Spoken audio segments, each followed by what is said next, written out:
It's a great joy to be with you all this afternoon and to share Master's teachings, my Guruji's teachings, Yoganandaji's teachings with all of you. As was implied in the video that you saw earlier, we came to Swami Kriyananda and the teachings of Yoganandaji as young people in our 20s. And it's been the most fulfilling, beautiful life I ever could have imagined. I was talking to a little girl yesterday who was at the dedication of our temple, and I said to her, "What do you want to be when you grow up?" She said, "I don't know." And I said, when I was a little girl and people asked me what I wanted to be when I grew up, I would say, "I want to be happy."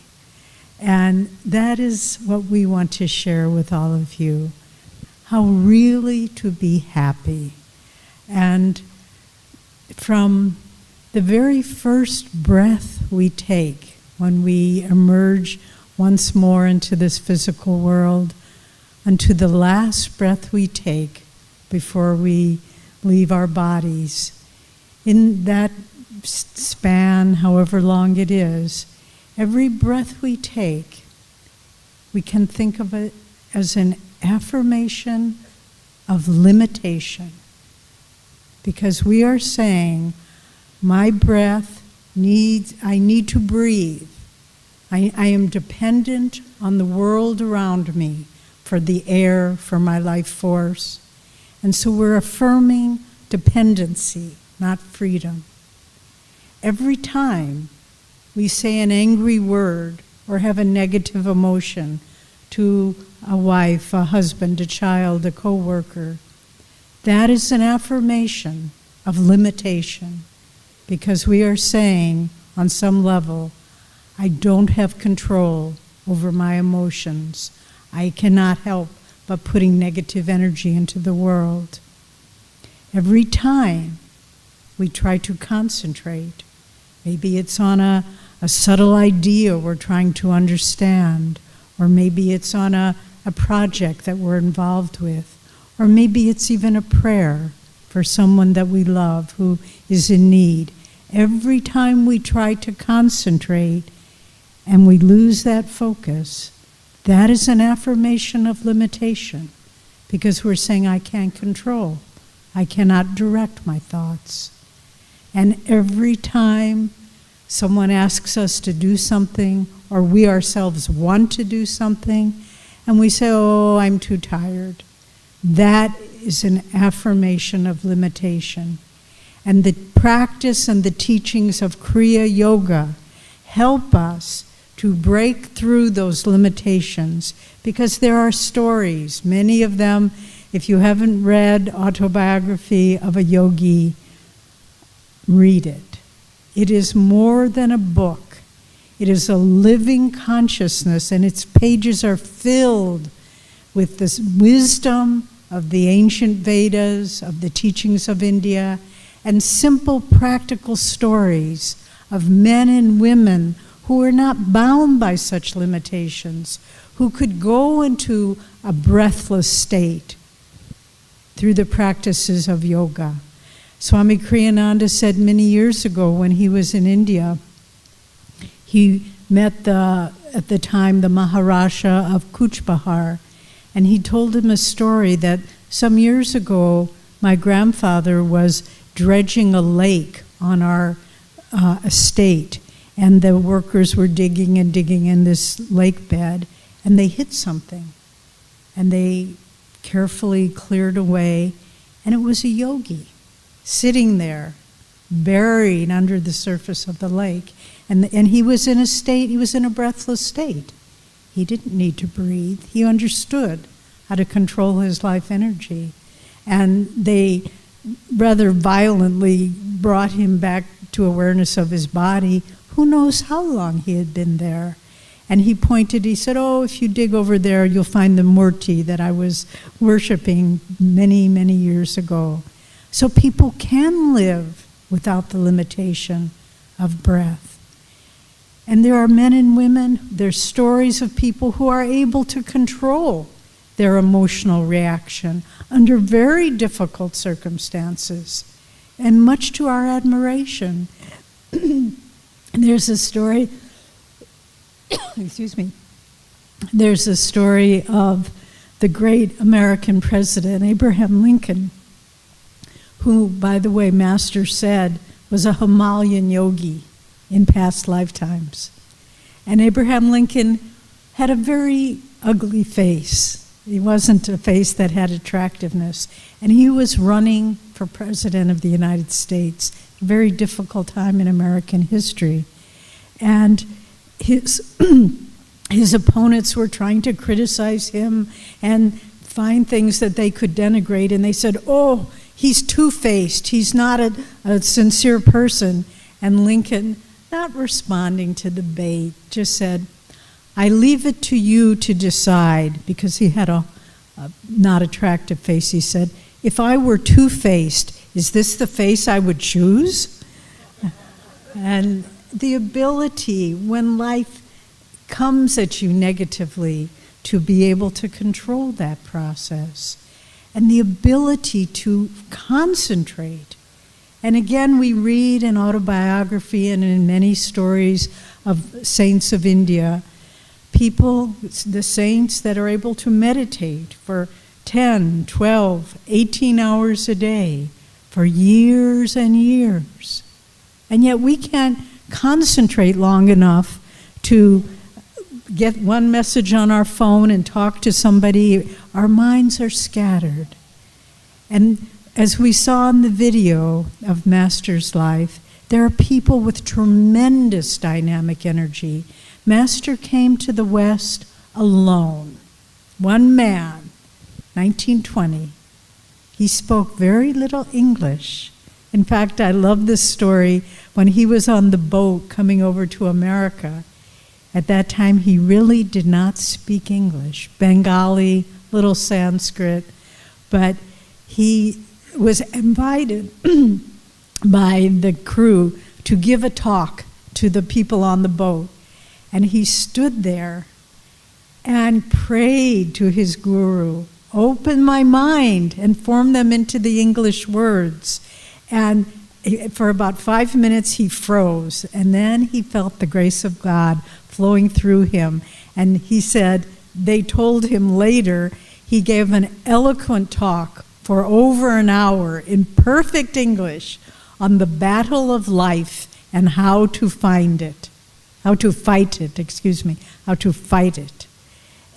such is the power that people have. Yoganandaji said, if you took a little pinch of flesh, a little gram of flesh, it has enough power in it to light the city, a great city, with electricity for a week.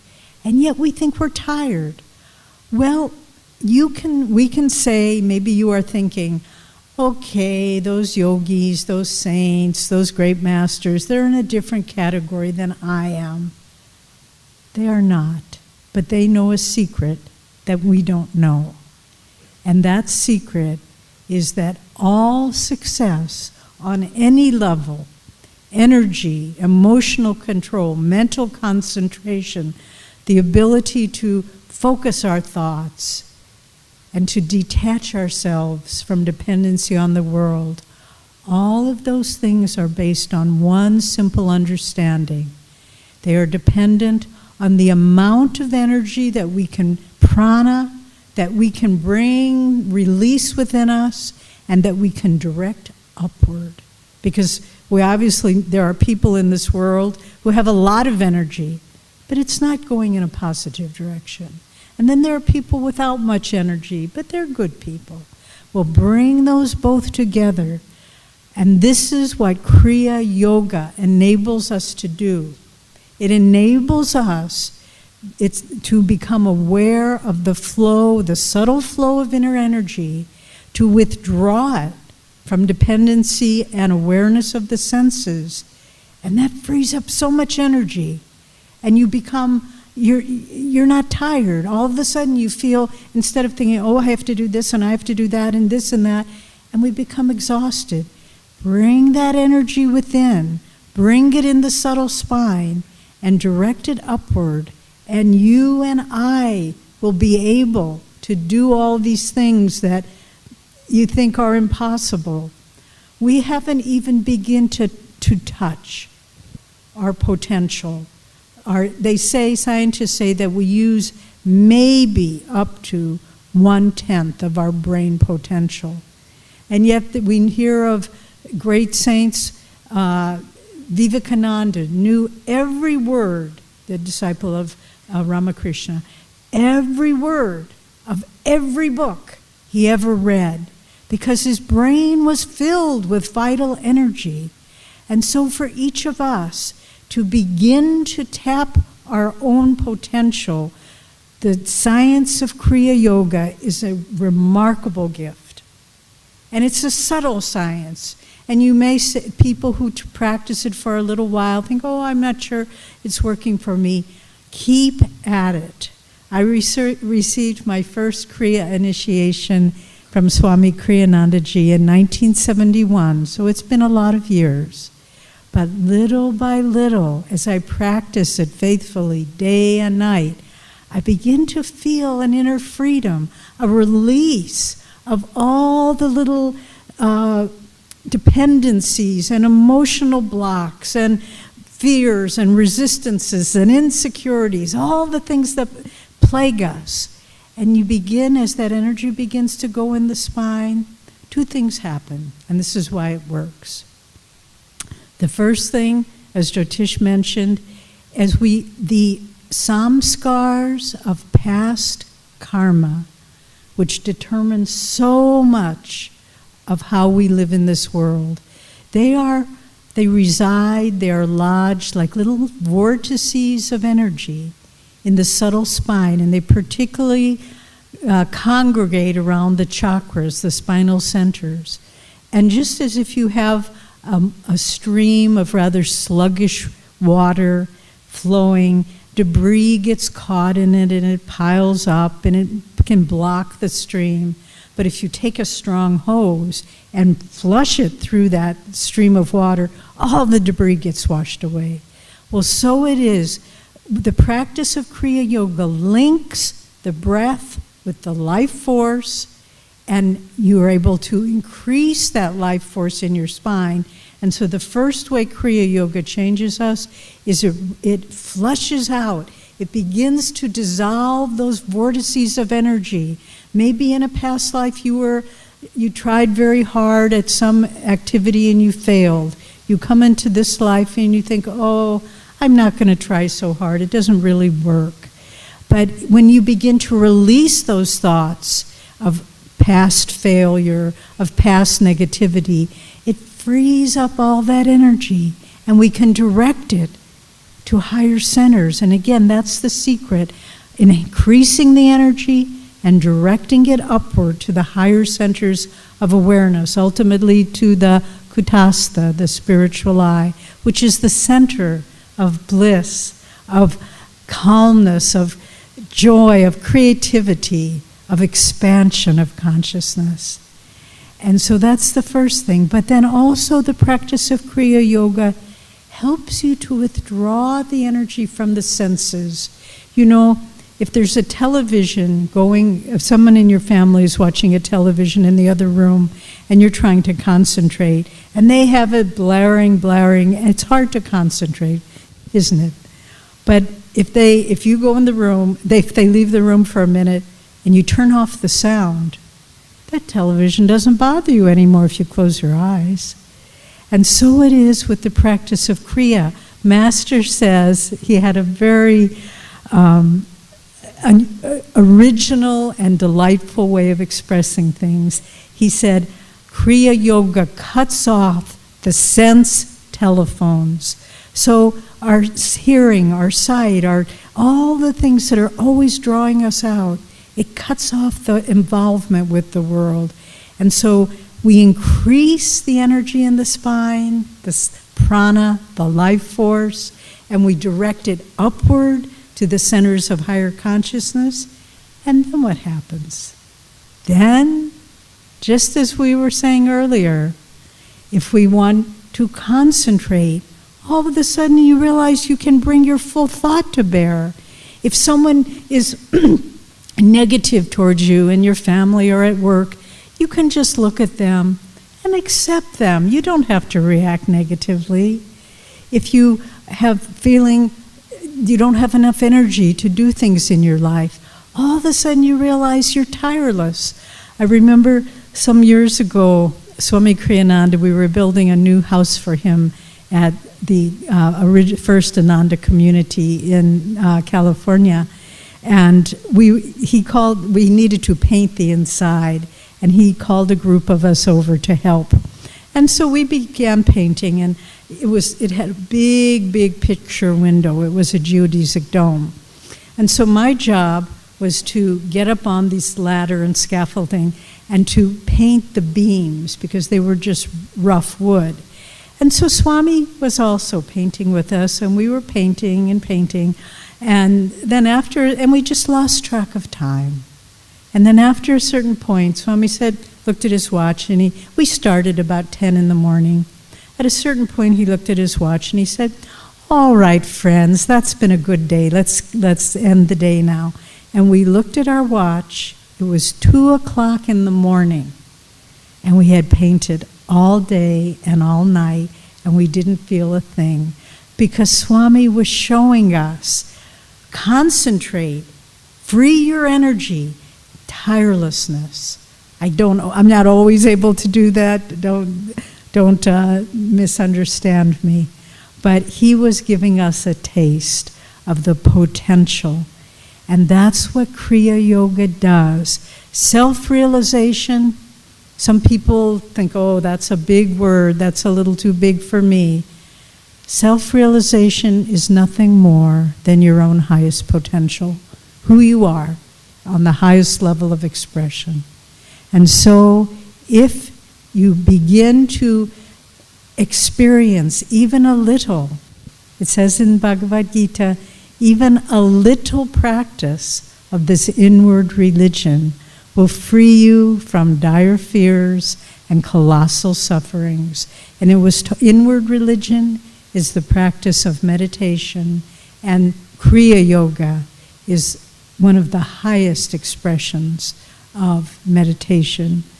So, my friends, it's been so lovely to share this afternoon with you, and I want to thank especially most honored Sri Kartikeyanji for joining us from his very busy humanitarian work throughout the world. This is a great man who does so much good for the world, and I want to thank Dharmarajanji and Dharmini and all of our members from Chennai who have worked tirelessly. I think you are all very good Kriya Yogis, tirelessly to make this yesterday and today so beautiful and filled with energy. And I thank all of you as my brothers and sisters in God. And I sincerely hope that you will feel inspired in your own hearts and minds to pick up Autobiography of a Yogi if you haven't read it. And if you have read it, read it again.